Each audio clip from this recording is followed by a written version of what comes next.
Bonjour à toutes et tous, bienvenue dans les coulisses du Grand Lyon. Mon invité du jour, le père Christian Delorme, bonjour. Bonjour.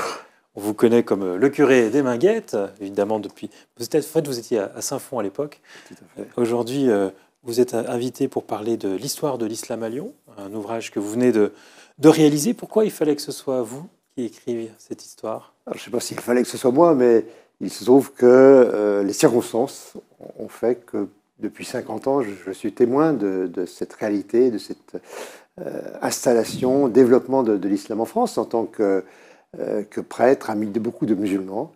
Et j'ai encore la mémoire d'un certain nombre de personnages, d'histoires, dont je me suis aperçu que les musulmans engagés dans l'organisation de l'islam à Lyon n'avaient pas connaissance. Donc j'avais un peu le sentiment d'un devoir de transmission.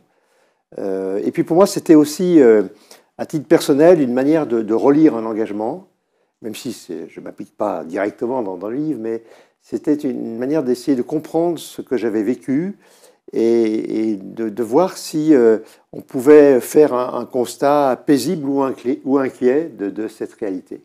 Et je crois que finalement, je suis sorti très apaisé de la rédaction de cet ce ouvrage. récit. Vous faites démarrer cette histoire au XIXe siècle, mais elle démarre vraiment plutôt après la Seconde Guerre mondiale. Oui, alors pourquoi je la fais commencer au XIXe siècle? C'est parce que la première rencontre du peuple de Lyon, on peut dire, avec l'islam, c'est en décembre 1852, quand l'émir Abdelkader, qui a été retenu prisonnier 5 ans en France, est libéré, qu'il redescend pour rejoindre Marseille, il redescend la Saône en bateau de Châlons à Lyon. Et là, le peuple de Lyon l'accueille, il est devenu une légende. Et il y a, la presse de l'époque nous dit qu'il y a 15 000 Lyonnais qui sont venus l'accueillir. Donc c'est une date qui est pas inintéressante, d'autant plus qu'il y a une certaine mémoire de cet événement qui est restée dans les recoins de la mémoire collective. Et donc c'était pour moi une bonne manière de dire la présence musulmane, elle ne date pas tout à fait d'hier, elle est beaucoup plus longue. Alors les étapes, il y a plusieurs étapes, et en particulier la guerre de 14-18. Alors Lyon n'est pas une ligne de front, bien entendu, mais il y a des usines d'artillerie. Et par exemple, Les ouvriers Saint-Fond, Vénissieux, algériens, notamment, qui vont et des gens de l'Empire colonial. Il y a aussi des Sénégalais, des Marocains, des Tunisiens.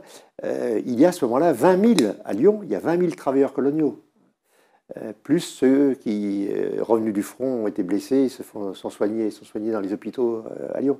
Donc il y a là une présence musulmane déjà assez importante, mais qui va, après la guerre, quasiment disparaître, puisque 80% en gros de ces hommes sont renvoyés dans leur pays d'origine. Et puis, progressivement, l'islam va revenir. Je suis né en 1950. Le nombre de musulmans à l'époque était autour de 4000 musulmans. Dans l'agglomération lyonnaise. Dans l'agglomération lyonnaise. Aujourd'hui, on est dans une réalité tout autre, puisqu'on n'a pas de chiffres, mais c'est plusieurs centaines de milliers. Donc la composante musulmane est devenue une réalité forte. C'était aussi une des raisons vous avez fait une estimation, vous, du nombre de musulmans de l'agglomération? On peut, alors c'est pas très scientifique, mais à partir de ce qu'on connaît des flux migratoires des familles, dire qu'il y a autour de 400 000 musulmans dans la métropole, c'est raisonnable, avec une réalité. Alors musulmans, ça ne veut pas dire des pratiquants musulmans, mais ça montre qu'on vit vraiment une révolution démographique très très importante. Une révolution qui, c'est ce que vous racontez dans votre livre, se passe finalement bien. Ben, moi, c'est ce que je crois. Alors, bien sûr, il y a tous les événements qui marquent notre sensibilité, des situations de violence qui peuvent exister dans les banlieues, des problèmes liés à de l'intégrisme religieux musulman, mais il n'est pas le seul l'intégrisme religieux présent chez nous. Mais la réalité, je crois, honnêtement, est plutôt apaisante, plutôt réconfortante. C'est-à-dire que, en fait, il y a la machine à intégrer qui ne fonctionne pas dans un certain nombre de quartiers, les quartiers les plus populaires, elle fonctionne néanmoins pour la majorité des musulmans. On a eu dans l'actualité récemment l'école Al-Kindi qui a perdu son habilitation. Pour vous, c'est un mauvais signal? Oui, parce qu'Al-Kindi, on voit très bien ce qui s'est passé. C'est une décision qui vient du ministère de l'Intérieur et qui n'est pas tout à fait récente, parce que cette attitude à l'égard des structures mises en place par l'ancien courant des frères musulmans ou par le courant des frères musulmans, je ne sais plus comment les appeler. Voilà, ils sont ciblés depuis un certain nombre d'années par les pouvoirs publics, après avoir été soutenus d'ailleurs. Mais pourquoi ça vous signale? C'est parce que ce collège Elissi Al-Kindi avait des résultats incroyables. Plus de 95% de réussite au bac, avec des gens les premiers élèves d'Al-Kindi, aujourd'hui, vous les retrouvez chirurgiens dans nos hôpitaux, vous les retrouvez peut-être parmi le corps préfectoral, en tout cas parmi les sous-préfets.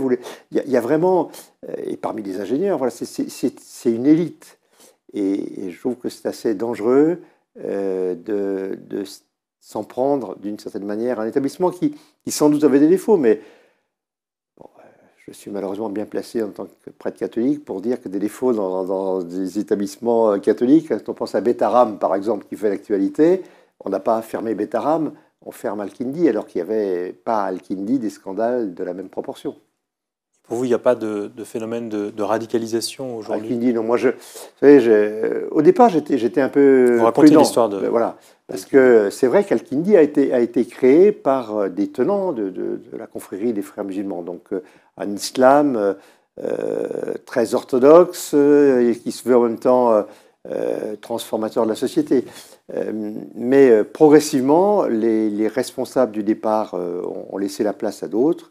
Et moi, ce que j'en connais, ce ne sont pas des progressistes, hein, mais ce ne sont pas non plus des terroristes, encore moins. Voilà. Al-Kindi avait beaucoup de liens avec le collège catholique des maristes, qui n'est pas très progressiste non plus. Hein, mais pour que les maristes aient des liens avec Al-Kindi, il fallait que ce soit des gens qui leur soient apparus fréquentables. Pour vous, on vise beaucoup les frères musulmans dans l'agglomération, alors que ce n'est pas forcément ces mouvements-là qui aujourd'hui posent question. Vous savez, la gestion de l'islam, c'est d'abord une gestion politique, qui est très liée au rapport qu'on a, aux relations qu'on a avec tel ou tel pays d'origine, qui est liée à des tentatives des ministres de l'Intérieur successifs, et c'est leur boulot d'organiser l'islam. Alors quand ça marche avec les uns, ben, ils copinent avec les uns, quand ça marche plus, voilà. C'est ce qui s'est passé. Les frères musulmans, c'était autrefois l'union des organisations islamiques en France. Quelqu'un comme Nicolas Sarkozy, en tant que ministre de l'Intérieur, s'est beaucoup appuyé sur cette organisation, espérant que c'était elle qui allait aider à l'organisation de l'islam. Puis ça n'a pas fonctionné, et du coup, on a un retour d'alliance.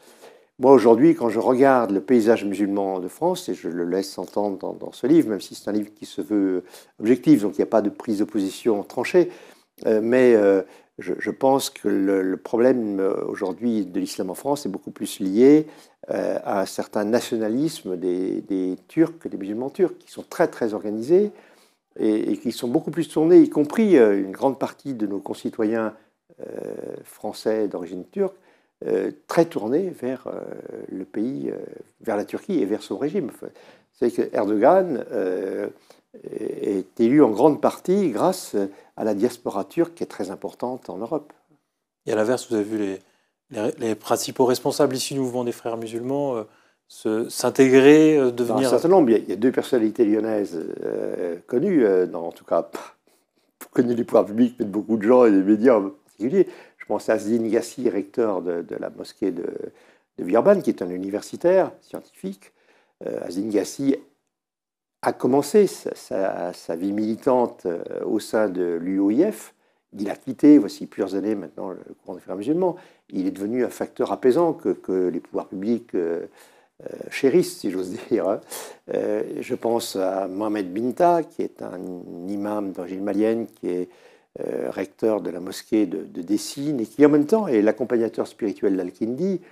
C'est de la même manière un homme de dialogue, de fraternité. Je dis porteur, je le connais bien depuis qu'il est arrivé en France, il y a très très longtemps maintenant, il y a presque 30 ans.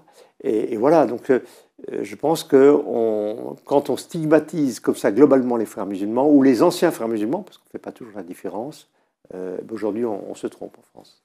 Alors vous êtes toujours délégué épiscopal au dialogue interreligieux, qui a fait longtemps la fierté de Lyon, qui est en panne depuis quelques années.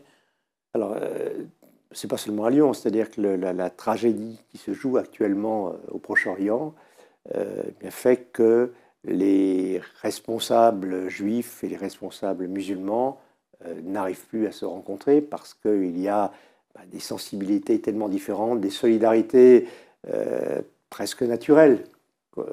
Ça dépasse la raison, c'est lié à l'affectif, à l'histoire des uns et des autres. Aujourd'hui, l'incompréhension est telle que, de fait, ce qui faisait un peu la fierté de Lyon, ces rencontres régulières entre responsables juifs, chrétiens, musulmans, ces rencontres sont en panne. Et vous n'arrivez pas à les relancer? Vous ne voyez pas qui pourrait arriver à les mettre autour de la même table? Tant que les choses ne s'éclaircissent pas, enfin, si j'ose dire, vous savez, du côté des responsables juifs, on parle beaucoup de la libération de tous les otages. Du côté musulman, on parle de la fin des bombardements de Gaza. Voilà. J'espère que tout cela va finir par arriver. Et après, j'ai bon espoir que les choses reprendront. Vous savez, on peut regarder les choses toujours sous l'angle négatif, comme sous un angle plus d'espérance. Ce que je repère, c'est que dans l'agglomération lyonnaise en particulier, puisque c'est là que nous sommes, les relations humaines ne sont pas rompues. Il y a des peurs, la communauté juive a peur, la communauté musulmane se sent stigmatisée, mais il y a beaucoup de liens individuels qui continuent, qui se poursuivent. Et c'est ça l'avenir. Pour vous, un des vrais points de blocage encore, c'est les relations entre la police et les jeunes? Alors ça, c'est pour moi, c'est même la question première qui demanderait à être traitée. Parce que c'est une problématique que l'on traîne depuis, on peut dire, oui, presque la fin de la Libération. Enfin, en tout cas, depuis la guerre d'Algérie.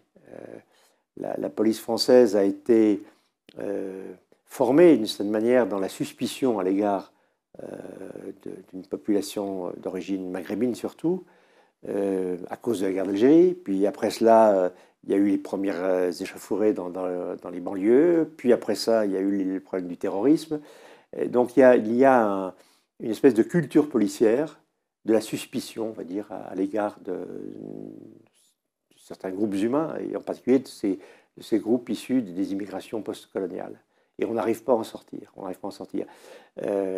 D'autres pays ont fait ce travail, en Grande-Bretagne en particulier, depuis longtemps. Ça fait 40 ans qu'ils l'ont fait, où ils se sont aperçus qu'il fallait désamorcer la violence qui existait dans les rapports mutuels entre jeunes issus des immigrations et policiers. Ils ont fait un gros travail là-dessus. Nous, on ne l'a jamais fait. Alors, il y a des choses qui bougent quand même, puisqu'aujourd'hui, vous avez beaucoup de fonctionnaires de police qui sont eux-mêmes issus de cette histoire migratoire. Mais eux-mêmes, parfois, se plaignent de comportements racistes ou méprisants de certains de leurs collègues. Enfin, il y a un vrai travail à faire. Les ministres de l'Intérieur successifs ne parviennent pas à le faire. Le seul qui, à une époque, a essayé de bouger les choses, c'était Pierre Jox. Mais autrement, les ministres de l'Intérieur, un ministre de l'Intérieur ne peut pas se permettre d'avoir sa police contre lui. Donc les sujets qui fâchent, on les évite. Moi, je donne souvent l'exemple, parce que c'est aussi l'avantage d'avoir longtemps vécu, la question de l'alcoolisme. Dans les années 80, il y avait encore un alcoolisme très fort, dans la police comme dans la gendarmerie. Quand vous accusiez ou vous disiez tel policier était ivre au moment des faits, vous risquiez d'être poursuivi pour avoir diffamé la police. Et puis, à l'intérieur de la police, on a pris en compte ce phénomène et on l'a soigné à l'intérieur de la police. Et aujourd'hui, c'est un problème qui est derrière nous. Donc j'espère qu'un jour, on en arrivera à ce que la police elle-même s'interroge sur les comportements, enfin les dysfonctionnements dans la relation aux personnes issues des groupes minoritaires. Ça viendra des cadres de la police eux-mêmes? Ça viendra de l'intérieur. Ça ne viendra pas du ministre de l'Intérieur? Et certainement non, pas de Bruno Retailleau aujourd'hui. Un ministre de l'Intérieur, il a trop besoin de caresser dans le sens du poil sa police. Christian Delorme, je vous remercie. Merci. Et puis moi, je vous invite à lire Histoire de l'islam à Lyon et je vous dis à demain pour une nouvelle émission des Coulisses du Grand Lyon.